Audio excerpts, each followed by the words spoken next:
നമസ്കാരം.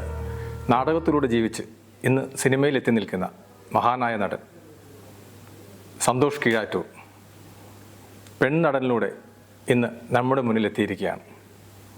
അദ്ദേഹത്തിൻ്റെ അനുഭവങ്ങളും ജീവിതകഥയും നമുക്ക് ചോദിച്ചറിയാം. സന്തോഷേട്ടൻ കണ്ണൂരുകാരനാണ്.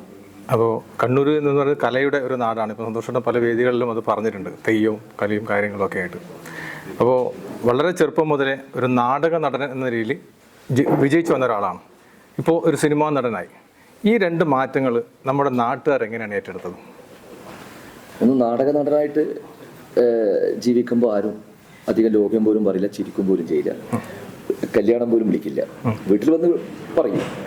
പക്ഷേ സിനിമാ നടനായ ശേഷം കല്യാണം ഡേറ്റ് നോക്കിയിട്ട് പോലും കല്യാണം മാറ്റി വെച്ചത് പോലും ഉണ്ട്. അല്ല, അത് രണ്ടും അങ്ങനെ, ഇതൊരു തമാശക്ക് പറയുന്നതാണ്. കാരണം നാടകം എന്ന് പറയുന്നത്, ഇപ്പം ഞാൻ 2 തവണ സ്റ്റേറ്റ് അവാർഡ് വാങ്ങിയിട്ടുണ്ട്. എൻ്റെ നാട്ടുകാരും ആ നാടകം കണ്ടിട്ടില്ല. നാടകം നമ്മൾ തേടി ചെല്ലണം.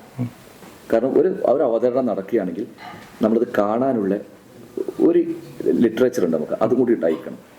അപ്പോൾ എല്ലാ നാടകങ്ങളും എല്ലാവർക്കും കാണാൻ പറ്റിയെന്ന് വരില്ല. കാരണം അത് ഇപ്പോൾ പെൺനടൻ ഇന്നലെ ഇവിടെ അവതരിപ്പിച്ചു, അത് ഇന്നലെ കഴിഞ്ഞു ഇവിടെ കുവൈത്തിൽ. ഇനി നാളെ അത് കാണാനുള്ളൊരു ഓപ്ഷൻ ഇല്ല. പക്ഷെ സിനിമ എന്ന് പറയുന്നത് നമ്മളതിൽ ചെറിയൊരു വേഷം ചെയ്താൽ പോലും അത് ലോകം മുഴുവൻ കാണാൻ സാധിക്കും. പിന്നെ ഈ ലോകം ഉള്ളിടത്തോളം അത് അവിടെ ഉണ്ടാകും. സിനിമ റെക്കോർഡറ്റാണ്. പ്രത്യേകിച്ച് വിക്രമാദിത്യൻ എന്നൊരു സിനിമ അഭിനയിച്ചപ്പോഴാണ്, അത് 100 ദിവസം ഓടിയ സിനിമയാണ്. ഇപ്പോൾ പെട്ടെന്നാണ് വിക്രമാദിത്യൻ പോലുള്ള ദുൽഖർ സൽമാൻ അടക്കമുള്ള ലാൽ ജോസ് എന്ന് പറയുന്ന വിലപിടിപ്പുള്ളൊരു ഡയറക്ടർ സിനിമയിൽ എനിക്ക് വേഷം കിട്ടിയപ്പോൾ ആ വേഷം നന്നാവുകയും അത് ആൾക്കാരത് ആഘോഷമാക്കി മാറ്റും. അതിലൊരു സന്തോഷം അവർക്കുണ്ടാവും. അത് നാടക നടനായതുകൊണ്ട് അവർക്ക് കാണാൻ പറ്റാത്തത് കൊണ്ടാണ്. കുറച്ചുപേർ നാടകം കണ്ടവർക്ക് വലിയ സ്നേഹമുണ്ട്. ഞാൻ അഭിനയിച്ച നാടകം കാണാൻ പറ്റാത്തവരോട് എനിക്ക് ദേഷ്യമൊന്നുമില്ല. കാരണം അവർക്ക് കാണാൻ അവസരം ഉണ്ടായിരുന്നില്ല എന്നുള്ളതാണ്. പക്ഷെ സിനിമ അതല്ല. സിനിമ ഇപ്പം ലാസ്റ്റ് ഇറങ്ങിയ തുടരും പോലും തിയേറ്ററിൽ വൻ വിജയം എന്ന് പറയുമ്പോൾ അതിൽ ചെറിയൊരു വേഷമാണെങ്കിൽ പോലും അവർക്ക് എന്നെ കാണാൻ സാധിക്കുന്നുണ്ട്. അപ്പോൾ എൻ്റെ നാട്ടുകാരൻ ഈ സിനിമയിലുണ്ടെന്ന് പറയുമ്പോൾ അവരത് വലിയ സന്തോഷത്തോടു കൂടി അഭിമാനത്തോടു കൂടിയാണ്. സന്തോഷേട്ടൻ്റെ ആദ്യത്തെ സിനിമ ചക്രം ആണ് ഇപ്പം തുടരിലേക്ക് എത്തിയിരിക്കുന്നു. അപ്പോൾ ഈ ഒരു ഇപ്പം ആ ഒരു കാലഘട്ടത്തിൽ കൂടുതൽ സിനിമയേക്കാൾ കൂടുതൽ നാടക ലോകത്ത് ജീവിച്ചൊരു വ്യക്തിയാണ് സന്തോഷേട്ടൻ. അപ്പോൾ സിനിമ ട്രൂപ്പ്, അതുപോലെ സിനിമ സെറ്റ്, നാടക ട്രൂപ്പ്, സിനിമ സെറ്റ്, ഇതിൻ്റെ ഒരു വ്യത്യാസമുണ്ട്. ആ സൗഹൃദത്തിൻ്റെ ഒരു വ്യത്യാസം എന്താണ്? അതുണ്ടാവും. കാരണം ഒരു നാടകം എന്ന് പറയുമ്പോൾ നമ്മളൊരു നാടകം രൂപപ്പെടുത്തിയെടുക്കാൻ 1 മാസം 2 മാസം എല്ലാവരും ഒരുപോലെ, അവിടെ വേർതിരിവുകളൊന്നുമില്ല, എല്ലാം ഒരേപോലെ പ്രവർത്തിച്ചാൽ മാത്രമേ നമുക്ക് ആ നാടകം രൂപപ്പെടുത്തിയെടുക്കാൻ സാധിക്കൂ. അപ്പോൾ റിഹേഴ്സൽ ക്യാമ്പ് എന്ന് പറയുന്നത് ഒരുപാട് വിഷയങ്ങളുണ്ടാകും. സാമ്പത്തികമായിട്ട് പ്രയാസങ്ങളുണ്ടാവും, നല്ല ഭക്ഷണം കിട്ടിയെന്ന് വരില്ല, കിടന്നുറങ്ങാൻ നല്ല സൗകര്യം ഉണ്ടാവില്ല. കാരണം ഒരു ക്യാരക്ടറാകാനുള്ള വിഷയം എല്ലാവരും ഒരുമിച്ച് വരണ്ടേ. എല്ലാവരും ഒരുമിച്ച് വന്ന് ഒരുമിച്ച് വട്ടത്തിലിരുന്ന് ഇത് പഠിച്ചാൽ സ്ക്രിപ്റ്റ് പഠിക്കുന്നു, നമ്മൾ റിഹേഴ്സൽ ചെയ്യുന്നു, ചെയ്തിട്ടാണ് നമ്മളൊരു നാടകത്തിലേക്ക് എത്തുന്നത്. സിനിമ എന്ന് പറയുന്നത് ഇപ്പോൾ ഒരു 50 ദിവസം ഷൂട്ട് ചെയ്യുന്ന സിനിമയിൽ എനിക്ക് 2 ദിവസം എനിക്ക് ഷൂട്ട് ഉണ്ടാവുള്ളൂ. ആ 2 ദിവസം കാണാൻ പറ്റുന്ന ആക്ടേഴ്സിന് മാത്രമേ എനിക്ക് കാണാൻ സാധിക്കുള്ളൂ. എൻ്റെ ഷോട്ട് കഴിഞ്ഞാൽ എനിക്ക് എൻ്റെ മുറിയിലേക്ക് പോകാം. അത് അവിടെ കൂടുതൽ ടെക്നീഷ്യന്മാരാണ് ഒരു സിനിമയിൽ മുഴുവൻ സമയം സിനിമ ഷൂട്ട് തുടങ്ങി തീരുന്നതുവരെ എല്ലാ ദിവസവും കണ്ടുകൊണ്ടിരിക്കുന്നത് ഈ ടെക്നീഷ്യന്മാരായിരിക്കും. ആക്ടേഴ്സ് വന്നു പോകുന്നു. അപ്പോൾ അതുകൊണ്ട് തന്നെ അവിടുത്തെ സൗഹൃദത്തിന് അത്രയും ഉണ്ടാവും. അതിൻ്റെ ഒരു ആയുസ് എന്ന് പറയുന്നത് ഷോർട്ടായിരിക്കും. ശരിക്കും നാടകം എന്ന് പറയുന്ന ജീവിതം തന്നെയാണ്. സിനിമ എന്ന് പറയുന്ന ചെറിയൊരു കാലഘട്ടം മാത്രമായിരിക്കും എന്നാണ് അല്ലേ? അങ്ങനെയല്ല, നമ്മുടെ ഈ ഷൂട്ടിങ്ങുമായി ബന്ധപ്പെട്ടതാണ്. സിനിമ നമ്മൾ അഭിനയിച്ച് കഴിഞ്ഞാൽ തീർന്നു. പക്ഷെ അത് പിന്നീട് ജനങ്ങൾക്കിടയിൽ ജീവിക്കും. പക്ഷെ നമ്മൾ ഈ നാടകം രൂപപ്പെടുത്തി ഇതൊരു സംഘ കലയായതുകൊണ്ട് തന്നെ ആ കൂട്ടായ്മ ഭയങ്കരമായിട്ടുണ്ടാകും. അപ്പോൾ അതിൻ്റെ ഒരു സൗഹൃദം വളരും. മറ്റിടത്ത് എന്താണെന്ന് പറഞ്ഞാൽ ഇപ്പോൾ ഒരു സിനിമയിലാകുമ്പോൾ ഒരു 10, 100, 50 ആർട്ടിസ്റ്റൊക്കെ ഉണ്ടാവും. നമ്മൾ ഈ 50 പേര് നേരിട്ട് കാണൂല. എൻ്റെ സീനിൽ അവരില്ലെങ്കിൽ അവരുടെ സീനിൽ ഞാനില്ലെങ്കിൽ എനിക്ക് അവരെ കാണാൻ പറ്റിയെന്ന് വരില്ല. ഇപ്പം എൻ്റെ സീനിൽ അഭിനയിക്കുന്ന ആൾക്കാരെ മാത്രമേ എനിക്ക് കാണാൻ സാധിക്കൂ. അവർ തന്നെ അഭിനയിക്കുന്നു, അവർ പോകുന്നു അവരുടേതായ ലോകത്തേക്ക്. അവിടെ വലിയ ചർച്ചകളും കാര്യങ്ങളൊന്നുമില്ല. അതാണ് അതിൻ്റെ രണ്ടിൻ്റെയും ഡിഫറൻസ് ഉണ്ട്. മീൻസ് നല്ല സൗഹൃദങ്ങൾ ഉണ്ടാക്കുന്നവരുണ്ട്, എനിക്കും കുറച്ച് നല്ല സൗഹൃദങ്ങൾ സിനിമയിലുണ്ട്.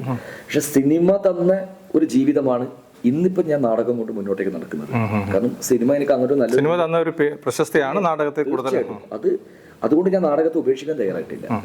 കാരണം സിനിമ കണ്ട് എന്നെ ഇഷ്ടപ്പെട്ട പ്രേക്ഷകരുടെ മുമ്പിലേക്ക് ഞാൻ നാടകമായി പോകുമ്പോൾ എനിക്ക് ഡബിൾ കോടിപതി എന്നൊക്കെ പറയുന്ന വരെയാണ് എനിക്ക് ഡബിൾ സ്നേഹം കിട്ടുക.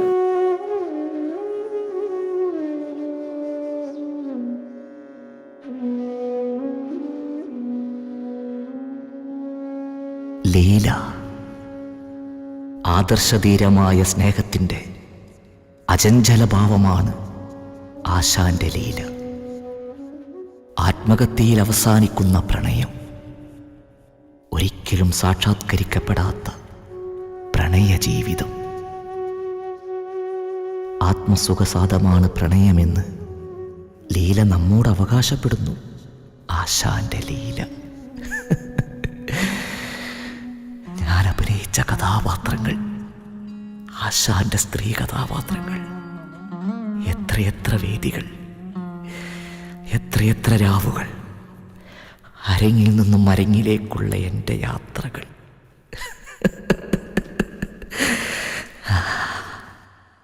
ഇത് നമ്മുടെ ഈ സിനിമയായാലും അല്ലെങ്കിൽ നാടകമായാലും ഒരു കമ്മ്യൂണിക്കേഷനാണ്, ജനങ്ങളുമായിട്ട് കമ്മ്യൂണിക്കേറ്റ് ചെയ്യുന്ന ഒരു മാർഗ്ഗമാണ്. അപ്പോൾ എനിക്ക് തോന്നുന്നു സന്തോഷേട്ടൻ്റെ അഭിപ്രായത്തിൽ ഈ നാടകമാണോ സിനിമയാണോ നമുക്ക് പെട്ടെന്ന് ജനങ്ങളിലേക്ക് എത്താനുള്ളൊരു മാർഗ്ഗം. ഇപ്പം നമ്മൊരു സിനിമ ചെയ്യാവുന്ന ഒരു വലിയൊരു കാലഘട്ടം വേണം. പക്ഷെ ഒരു നാടകം അല്ലെങ്കിൽ ഇത് ഒരു കാര്യം നമുക്കറിയാം, ഇപ്പോൾ തെരുവ് നാടകം പോലെ നമുക്ക് ചെയ്തെടുക്കാൻ പറ്റുന്ന. അപ്പോൾ നാടകമാണോ സിനിമയാണോ പെട്ടെന്ന് ജനങ്ങളായിട്ട് കമ്മ്യൂണിക്കേറ്റ് ചെയ്യാൻ പറ്റും? അല്ല, ഏറ്റവും കൂടുതൽ കാണുന്ന ഒരു കല എന്ന് പറയുന്നത് ജനങ്ങൾ കാണുന്ന ഒരു കല സിനിമയാണ്. ഞാൻ പറയും, ഇപ്പോൾ പുലിമുരുകൻ എന്നൊരു സിനിമ എനിക്കൊരു 5 മിനിറ്റായിട്ട് എനിക്ക് സ്ക്രീൻ സ്പേസ് ഉള്ളൂ, സ്ക്രീൻ ടൈം ഉള്ളൂ. പക്ഷേ അത് കോടിക്കണക്കിന് ജനങ്ങൾ ആ സിനിമ കണ്ടു. കോടിക്കണക്കിന് കുറേ പേരുടെങ്കിലും മനസ്സിൽ ഞാനുണ്ട് എന്നുള്ളതാണ് സത്യം. നാടകം കാണുന്ന പ്രേക്ഷകർ വളരെ കുറവാണ്. പക്ഷേ നാടകം കാണുന്ന പ്രേക്ഷകരുടെ ഗുണം എന്ന് വെച്ചാൽ നമുക്ക് ആ സമയത്ത് അതിൻ്റെ റിസൾട്ട് നമുക്ക് നേരിട്ട് അനുഭവിക്കാൻ സാധിക്കും. ഈ സിനിമയാകുമ്പോൾ നമുക്ക് എല്ലാവരും നേരിട്ട് കാണാൻ സാധിക്കില്ല, എന്നെ കാണുന്നില്ലല്ലോ, അത് സ്ക്രീനിൽ കാണുന്നില്ലേ. അപ്പോൾ ഒരു നാടക നടനെ സംബന്ധിച്ചിടത്തോളം നാടകം കഴിഞ്ഞ് ആ വേർത്ത ശരീരത്തേക്ക് വന്നിട്ട് ഈ ഓഡിയൻസ് വന്നിട്ട് നമ്മളെ ഹഗ് ചെയ്യുമ്പോൾ കിട്ടുന്ന ഒരു സ്നേഹമുണ്ട്. അത് നമുക്ക് അതിനൊട്ടും വില പറയാൻ സാധിക്കില്ല. പക്ഷെ ഇത് രണ്ട് മീഡിയമാണ്. ഞാൻ പറഞ്ഞത് ഒന്ന് എന്താ പറയുക, ഒരു വലിയ ഒരു അത്രയധികം ജനങ്ങൾ കാണുന്ന ഒരു കലാരൂപമാണ് സിനിമ എന്ന് പറയുന്നത്. നാടകം എന്ന് പറയുന്നത് കാണുവാൻ ഒരു പ്രത്യേക ക്ഷമ വേണം, അതിന് താല്പര്യം വേണം, പിന്നെ തേടി പോകണം. ഇന്ന സ്ഥലത്ത് നാടകം നടക്കുന്നുണ്ട്, അവിടെ തേടി പോകണം. സിനിമ അതല്ല. സിനിമ ഇപ്പം നമ്മുടെ മൊബൈൽ ഫോണിൽ, നമ്മുടെ വീട്ടിലെ ഹോം തിയേറ്ററിൽ, നമ്മുടെ ലാപ്ടോപ്പിൽ, ഇപ്പം എയർപോർട്ടിൽ പോയി കഴിഞ്ഞാൽ നമ്മൾ ഫ്ലൈറ്റിൽ യാത്ര ചെയ്യുമ്പോൾ നമുക്ക് സിനിമ കാണാം. നാടകം നമ്മൾ വിചാരിക്കുന്ന പോലെ കാണാൻ സാധിക്കില്ല. അതുകൊണ്ടാണ് പറയുന്നത്, വിദേശ രാജ്യങ്ങളിൽ പോയി കഴിഞ്ഞാൽ സിനിമയ്ക്ക് 250 രൂപയാണ് ടിക്കറ്റ് റേറ്റെങ്കിൽ അവിടെ ഒരു നാടകം കാണെങ്കിൽ 5000-10,000 രൂപ നമ്മൾ കൊടുക്കണം. അവരത്രയും അതിന് വാല്യൂ ആണ്. പക്ഷെ അത്രത്തോളം വാല്യൂ നമ്മുടെ നാട്ടിൽ കിട്ടുന്നില്ല. പിന്നെ നമ്മുടെ ഈ സിനിമാ ലോകത്ത് തന്നെ ഇപ്പോൾ നാടക രംഗത്ത് നിന്ന് വന്ന ഒരുപാട് കുലപതികളുണ്ട്. ഇപ്പം തിലകൻ സാറ്, നെടുമുടി വേണു, അങ്ങനെയുള്ള. അപ്പോൾ ഈ അവരെന്തെങ്കിലും തരത്തിലോ രണ്ടാം തരക്കാരായിട്ടോ അല്ലെങ്കിൽ വേറെന്തെങ്കിലും തരത്തിലോ ഈ സിനിമാ ലോകത്ത് മാറ്റി നിർത്തപ്പെട്ടിട്ടുണ്ടോ? അല്ല, ആദ്യകാലത്ത് ഈ നമ്മൾ മലയാള സിനിമ നോക്കിക്കഴിഞ്ഞാൽ മലയാള നാടകരംഗത്ത് നിന്ന് വന്ന ഭരത് ഗോപി സാർ, നെടുമുടി വേണു ചേട്ടൻ, തിലകൻ സാറ്, ഇവരൊക്കെ നോക്കി, ഇവരെല്ലാം നാടകരംഗത്ത് തന്നെയാണ്. മാമുക്കോയ, കുതിരവട്ടം പപ്പു, കുഞ്ഞാണ്ടി, മുരളിയേട്ടൻ, ഇവരെല്ലാവരും അതെ. ഇടക്കാലത്ത് എന്ത് ചെയ്തു വെച്ചാൽ ഈ മിമിക്സ് എന്ന് പറയുന്ന ഒരു കലാരൂപം വളരെ പോപ്പുലർ ആയപ്പോൾ ഈ മിമിക്രി എന്നുള്ള ഒരുപാട് പേർ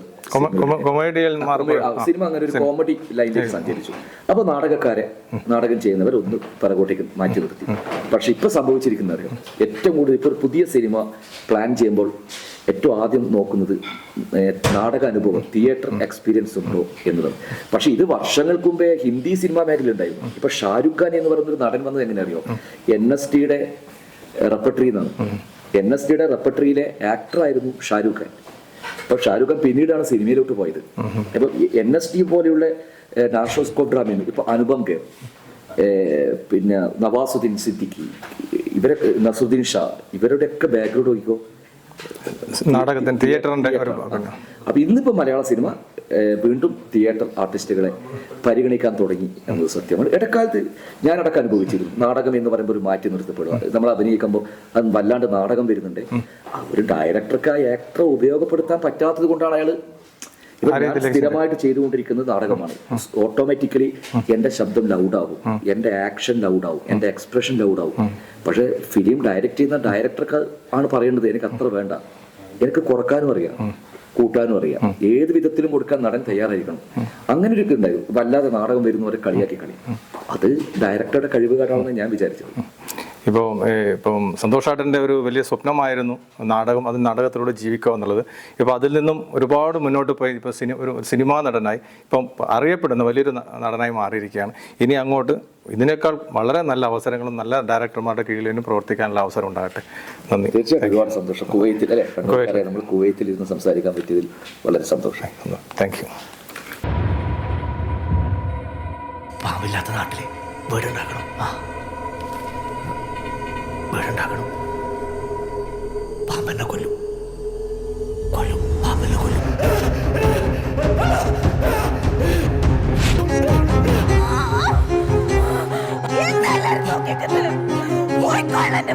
പാമ്പ് ശപിക്കു അച്ഛാ.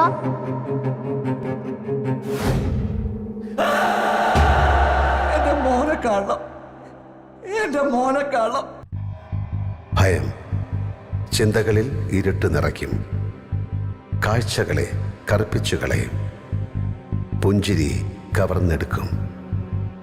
ഭയം നിങ്ങളെ നിങ്ങളല്ലാതാക്കും.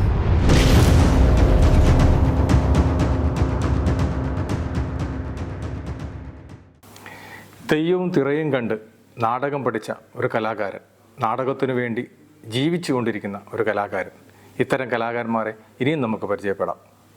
നന്ദി, നമസ്കാരം.